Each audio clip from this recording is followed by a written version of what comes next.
Today's episode of the GoldCast is sponsored by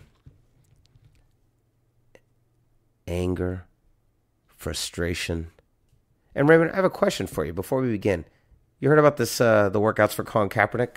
Yeah, I did. I heard about that today. Do you think that this is somehow fueled by the excitement generated from Lamar Jackson's very successful season?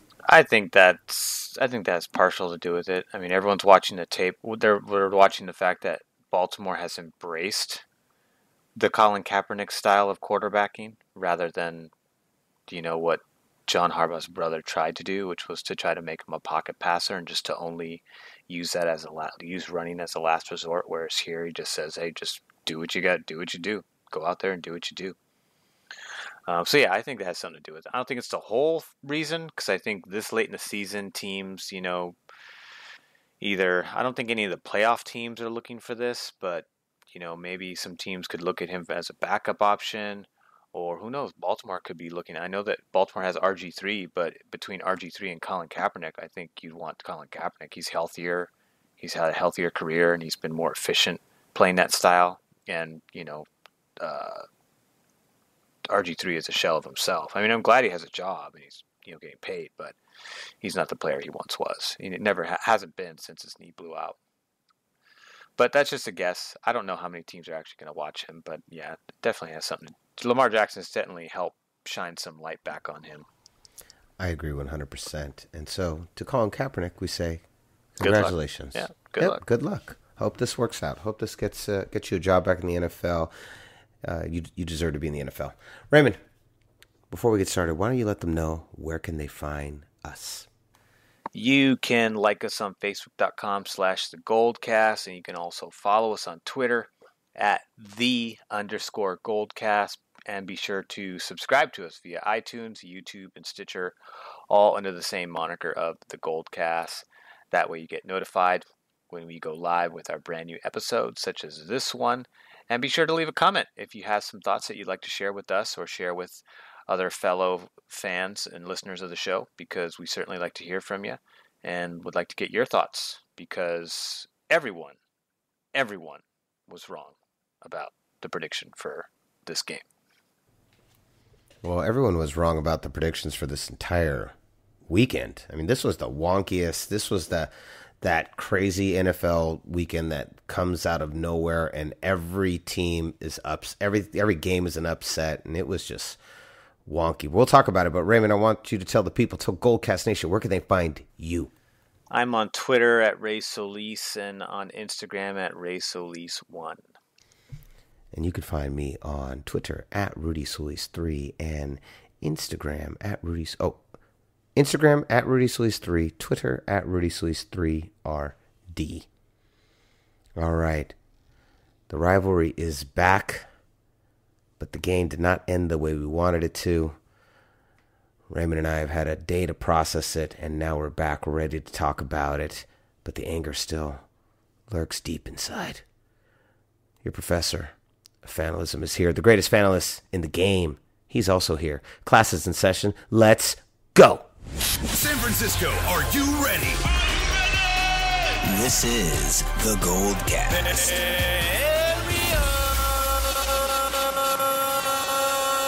Boom! Welcome to another edition of the GoldCast. We are the voice of the Bay. I'm your host, Rudy Solis III, and with me is my brother, my co-host, Raymond Solis the first, baby. Boom! Oh man, Raymond, I'll tell you what. As far as excitement, theatrics, drama, pulse-pounding action, that Monday night game delivered. It was everything it was billed to be, went all the way into overtime. 49ers lose in heart-wrenching fashion. First loss of the year, 27-24.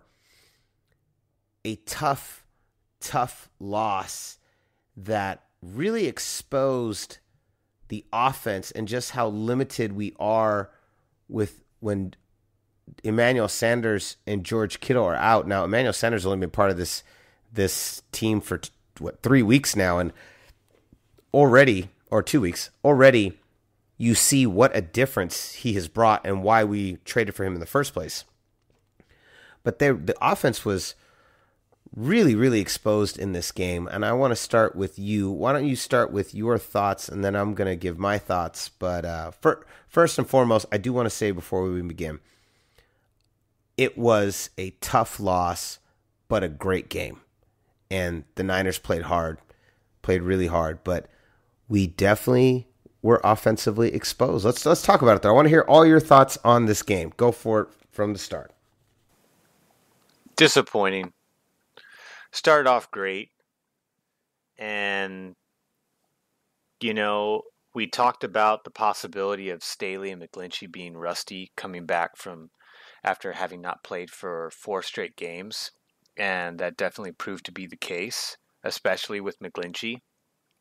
Combined, I think they gave up like 8 pressures total, which is almost... Jimmy Garoppolo was under pressure 22 times. He got sacked 4 times. He was hit 4 times. He was hurried 14 times. McGlinchey kind of led the charge. I think he allowed 5 of those pressures. Garoppolo or Staley, Mike Person had 3 apiece. Laken Tomlinson had 2. I thought Laken Tomlinson and our center played great, even though our center went out for a few plays and we had a rookie center come in to replace him. But then he came back and toughed it out. So I was really disappointed with the tackles. They played awful. They played the way, you would fear the backups playing in their stead would have played, but they ended up not playing that way at all. They were the exact opposite. They've been so good for this entire time. They've allowed us to not skip a beat when it comes to pass protection and run blocking for that matter. But, our all-pro 6-time Pro Bowler Joe Staley just looked like a rookie out there. McGlinchey looked like a first-year pro again. He looked worse than a first-year pro because he actually had a really good rookie season. But they just got eaten alive by Clowney, who had his best game as a Seahawk. He had been actually very understated since they acquired him, which I was happy about because that's a huge pickup on defense. He did great things alongside J.J. Watt with the Houston Texans. And he hasn't really been that same impact player for this group since coming over. And part of that is because he doesn't have someone like J.J. Watt on the opposite side wreaking havoc and, forcing offenses to, think twice about double teams and that kind of those kinds of counter plays, because really Jadeveon Clowney is the only person they have. Bobby Wagner's a linebacker. He has more than just pass rushing duties, so it's not really the complement that he needs in order to really be impact. But today he just kind of broke out and finally had a good game. So sometimes it takes a division game to make players really kind of wake up, or at least for a game, kind of tap into their potential. Division games are always like this, where players seem to rise to the occasion more so than usual. Although on our case, it didn't happen at all. We lost Emmanuel Sanders. George Kittle ended up not even playing the game.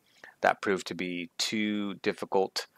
Too many missing. Too many missing stars to really allow. And Robbie Gould. And Robbie Gould. Yeah. So it's 3 too many missing stars to really do what we needed to do to win this game, which we technically did. It just in the tightest moments just couldn't make the play.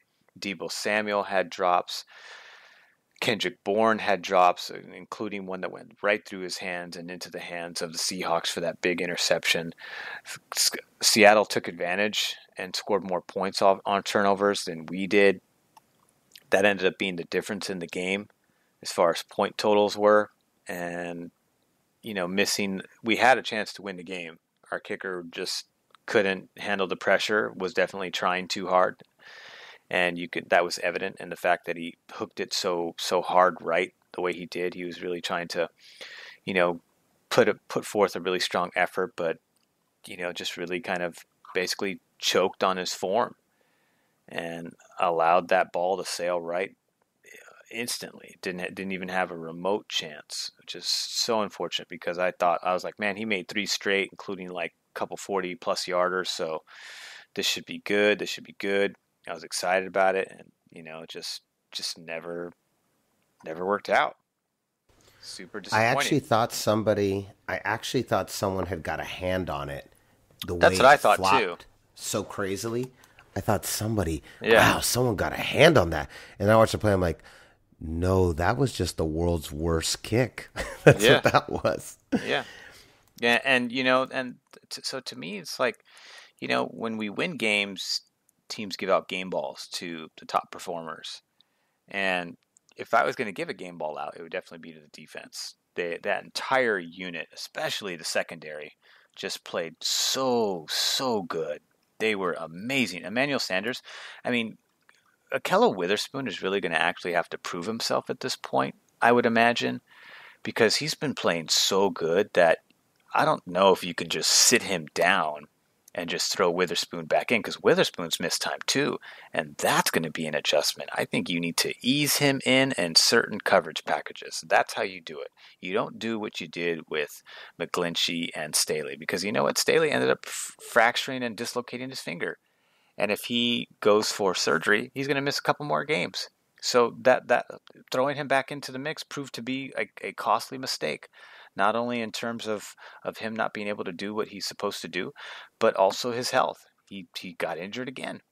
And if he gets surgery, he's going to miss time. If he is able to just kind of wrap it and deal with it, then, the show goes on. But either way, he's got a tough decision to make. I know he doesn't want to miss time, but, at this point, I'm like, I don't mind seeing the other guys come back in after the way they performed tonight. So to me, we give game balls to the people who played well, which was the defense. And we give cold ass showers to the people who did not perform.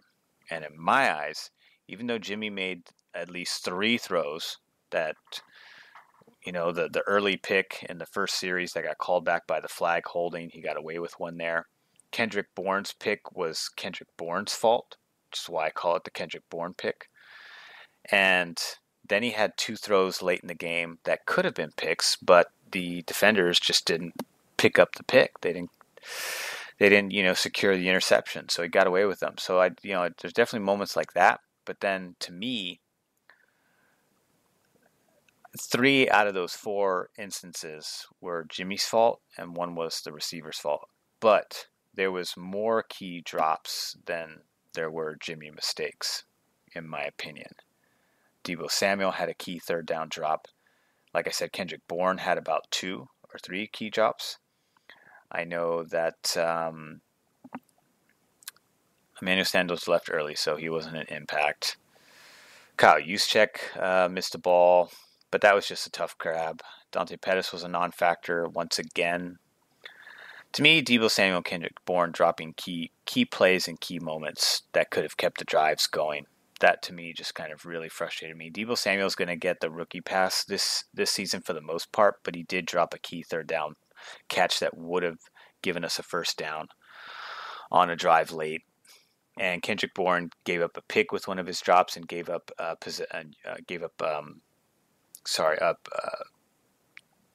yardage on one of his other drops. He had a few. I know Dante Pettis had a drop that hit his hands, but it was kind of, that one was kind of overthrown. But Shanahan was very clear in the press conference today where he said, if the ball hits your hands, you need to make that play. You need to not, when the ball hits your chest and bounces off me, to me, it's like, what are you doing? Go out and get the ball. So that was very frustrating. So I give cold showers to the offensive line. Particular the tackles. I thought inside played pretty well, like they have been for most of the season. I thought they did great for the most part. I thought it was McGlinchey and Staley. When you look at the numbers, it's actually really bad. They allowed 5 sacks on Jimmy to go along with the 22 total pressures. It's just not unacceptable. That's exactly what happened to Drew Brees in the trap game against the Atlanta Falcons. He got sacked 6 times in that contest. You get 3 or more sacks on a quarterback, it's you're gonna be in a really good position to win. And we were in position to win this game. We sacked Russell Wilson like 4 times. So again, the defense games. Fred Warner had led the team in tackles with 9. He had 2 sacks and 2 TFLs. Warner played amazing. Emmanuel Mosley was against DK Metcalf. Huge mismatch in terms of size. He had 7 tackles today. He was second on the team, and he had 3 pass deflections, none of which were called pass interference. Some of them looked a little dicey, but I think because it was contact going both ways, they kind of just let the players play it out, which was nice to see. Normally, I think, depending on who the referee staff is, that's a 50-50 call on whether they call it on him or perhaps even call it on offense. But it was still great to see, regardless. Kawan Williams was amazing. Kawan Williams has been outstanding all year long. He was third on the team. He also had a half a sack, too, and he had 3 forced fumbles. He was a huge part of the defense, giving us an opportunity to stay in this game. Emmanuel Mosley was so key in just not allowing the big throw from Russell Wilson, because that's what Russell Wilson's been. He's relying on his legs to keep a drive alive if there's coverage downfield. And if there isn't coverage downfield, he's been going for the big throws, and he's made a lot of big throws, big time throws, like what's his name? Like the Kansas City Chief quarterback, Patrick Mahomes. He's been throwing the long ball very effectively this year, akin to the way Patrick Mahomes does it. But that was totally eliminated. That was kind of one of the part of the game plan. The game plan was pressure off of our base pass rush and, extra guys in coverage to eliminate Russell's ability to get the ball downfield, which for the most part was pretty much absent. Russell did not have a good day. Even if, for those of you who own him in fantasy, he did about half of what he usually does, points-wise. That's a good thing.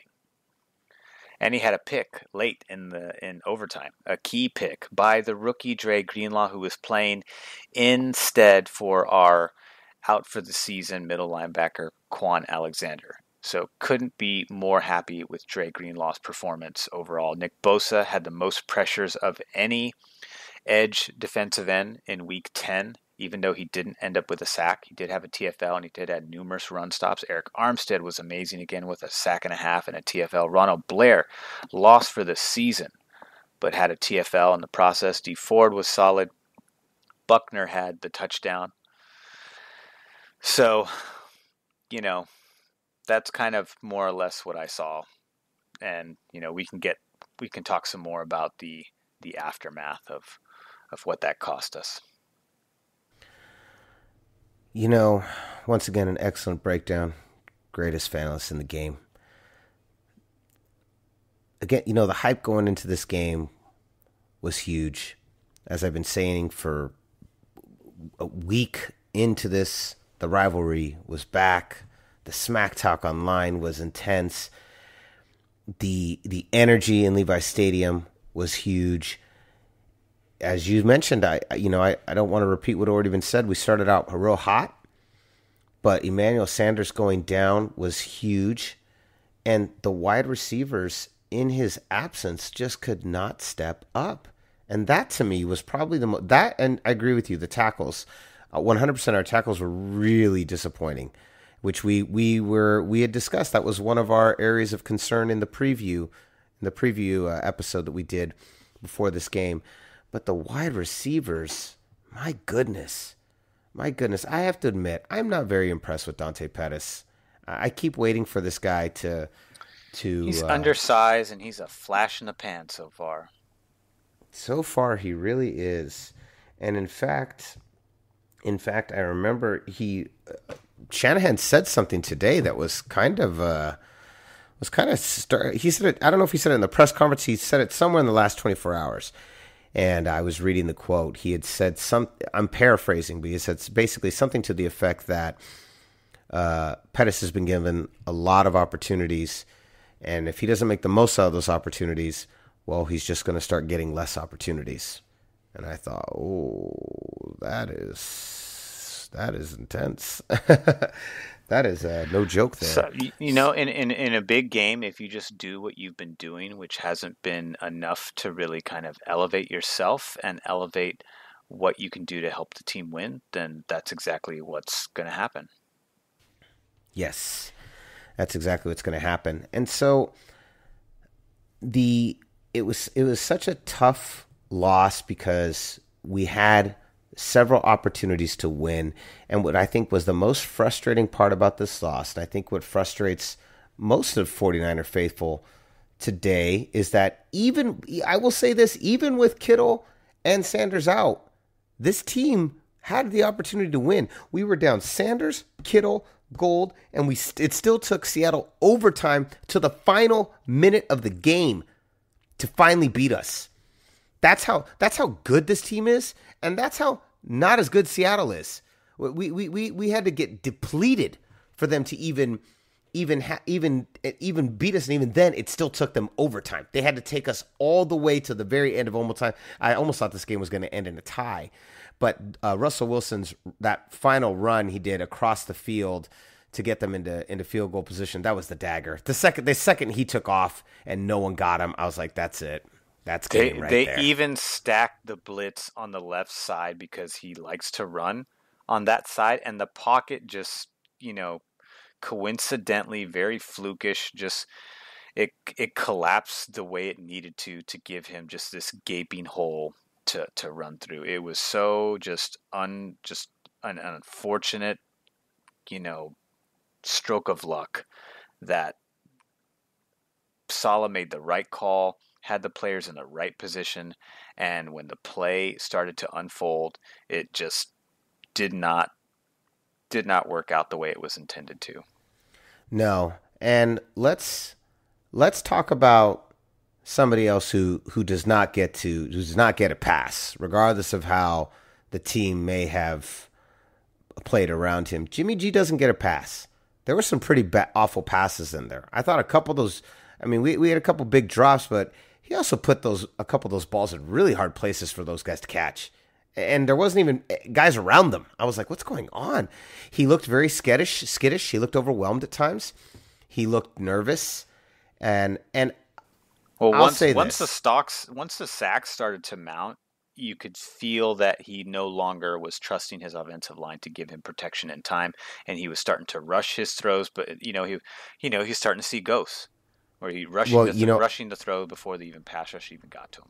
Well, and I saw this a couple times. I think you saw it too. There a couple times he got up after those sacks, and he looked pretty pissed, and he looked pissed at his line.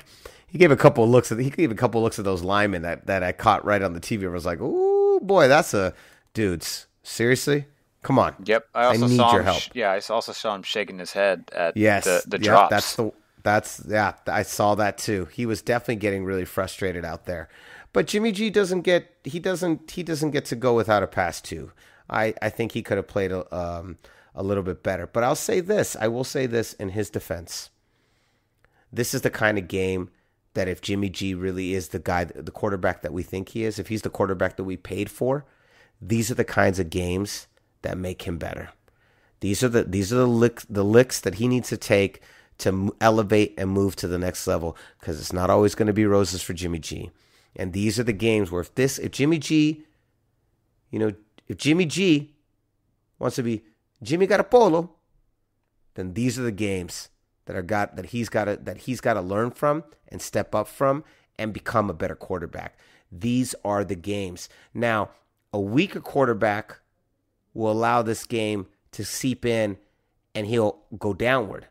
If Jimmy G is a good quarterback, and I think inside of Jimmy G is not just a good quarterback, is a great quarterback, these are the games he must learn from.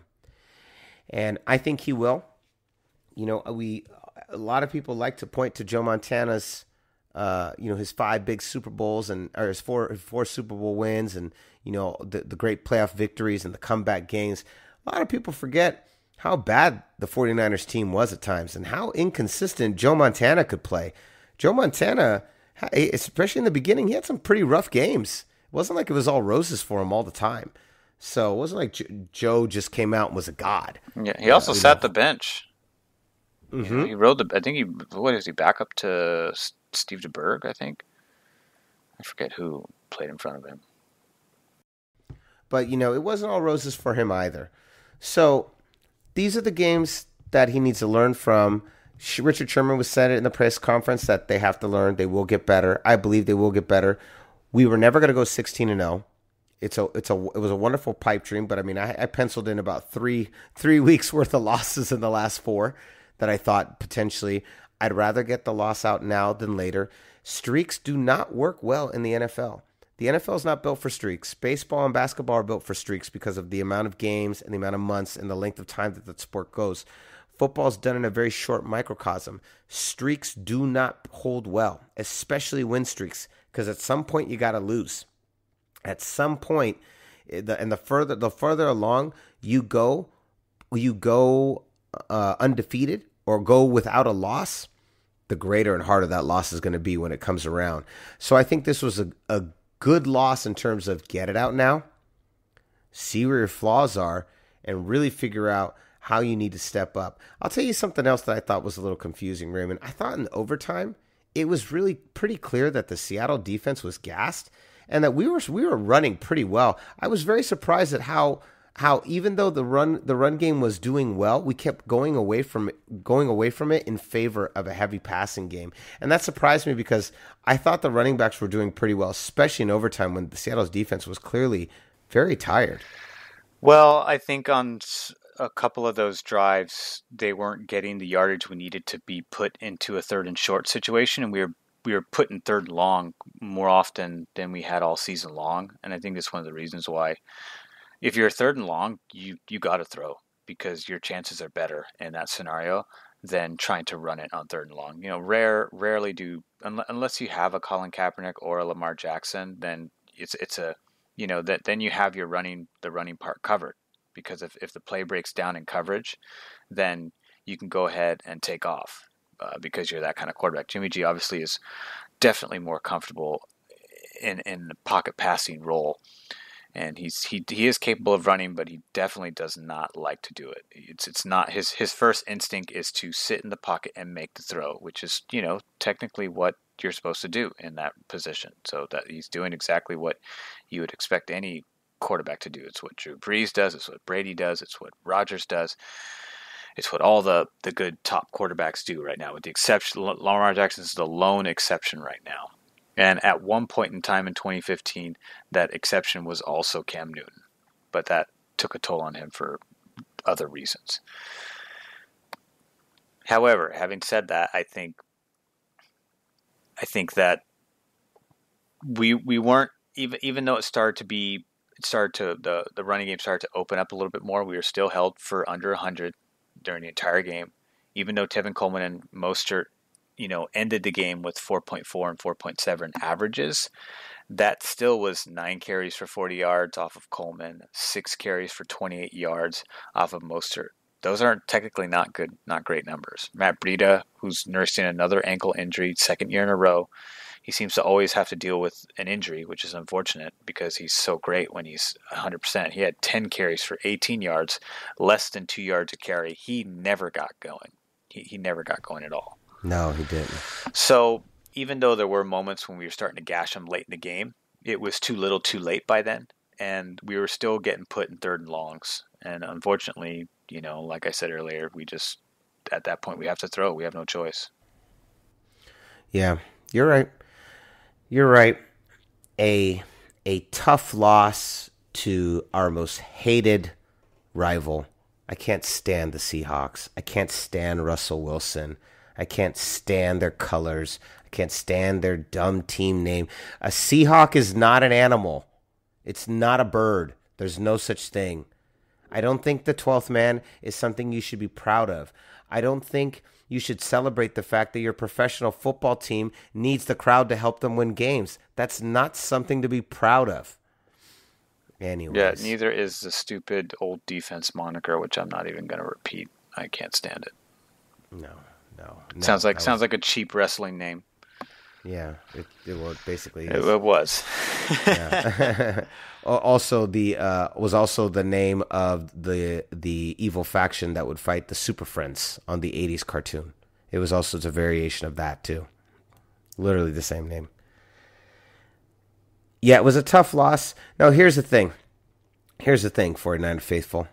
This is the great part about being a fan of football. Did I say a fran? A fran of football. A fran of football. When you're a fan of fruitball. Fruitball. When you're a fan of fruitball. When you're a fan of fruitball, the great part is that there's another game around the corner. So we get to shake this off. We get our day of pouting. Today's our day of pouting and mourning, but get over it. It's one game. We're the best team in the league. Now what we do is we pick ourselves up. We go into Arizona. We kick their ass, and we continue on this journey towards the playoffs because this is coming at us whether we like it or not. And I'm ready to go face Arizona, Raymond. How about you? Oh, yeah, baby.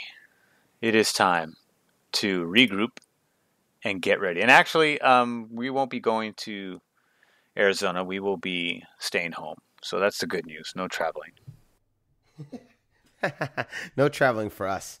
We just get to watch it on our television sets. Raymond and I will this will be the one game this year where you and I get to watch it together. Yes. It's going to be awesome. We will be live in person. Yep, together. We will watch it with our unofficial third member of the cast, Rudy Solis Jr., our father. We will be in the building to watch the game together. I can't wait to watch a game with you guys and the family. This is going to be incredible. Also, have you guys noticed? I don't know if any of you noticed. I don't know why I didn't talk about this on the cast. I did talk about this. I think about it. So on Monday Night Football against the Browns, I believe that was Monday Night Football, Kyle Shanahan had that bright red 49ers cap with the little black logo in the middle of the bill. Do you guys remember that cap, Ray? I know you know the cap. Yep. I went and tried to buy that thing like 2 days later, and that sucker has been sold out for the entire month. Well, guess what? It is back in stock. You should go buy it. It is, I'll tell you what it is, guys, so write this down. This is the hat. Every day I look and I wait and I hope and I pray that in the mail comes this amazing hat. It's the 49ers Scarlet Shanahan cap. It has Scarlet and Shanahan in the name. 49ers Scarlet Shanahan cap. If you type that in, it'll come right up. It's a new era cap. You should go get it. In fact, I'm going to look for a link and I'll put it in the description so you guys can get it because this is my favorite 49er cap. I think there's numerous. Look, I'm pretty sure Amazon has it now, but I don't know how long that'll last. And I know the 49ers teams, the team sports section has it too. I know I saw it there last time I was looking at hats. Ooh. Okay, well, I'm going to have to check that out too. So I'll find it. I want to put a link in the description because we should all own it. I think it's the best 49ers hat that they've produced this year. And they have a couple really good ones out this year that I've already got. But that one is fire.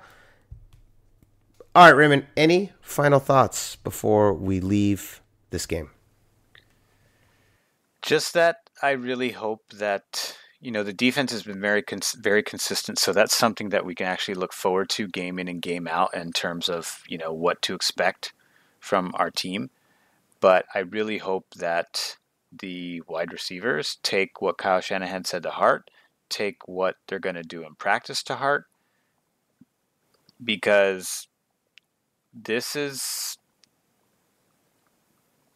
next game you have back-to-back division games here, and then it doesn't get any easier after that.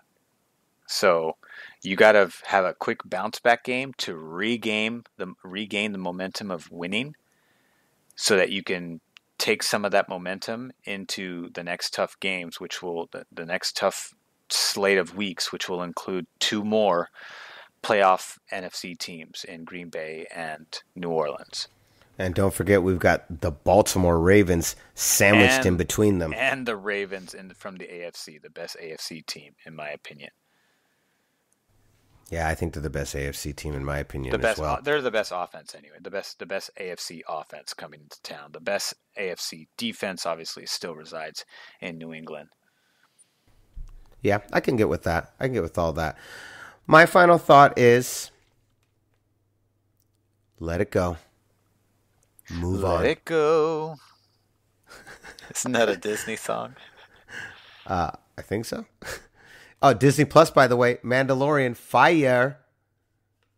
on a completely different subject. But yes, let's move on. Let's get into it. Arizona, we'll be back later this week. We are probably going to be back tomorrow with Candlestick Will. It's time to talk some Giants, some big changes. We'll save that for tomorrow's GoldCast, and then we'll be back a little bit later in the week for our preview of 49ers at Arizona, or I guess Arizona at San Francisco. Yeah. Oh, they're here. Oh, yeah. I keep saying that. It's a home game. Yeah, you're right. It's a home game. Duh. I keep saying that. It's 4:05 game, so we actually have the afternoon, not necessarily the 5 o'clock primetime game, but the 4:05 game, which makes sense because we just had a Monday night game, so it's a short turnaround, one less day. Not as bad as the Thursday schedule. But did you see that they have flexed 2 of our games? Yes, so we will have a fourth primetime game. We've had 3 national games on Thursday and two Monday nighters, and now we're going to have a Sunday nighter.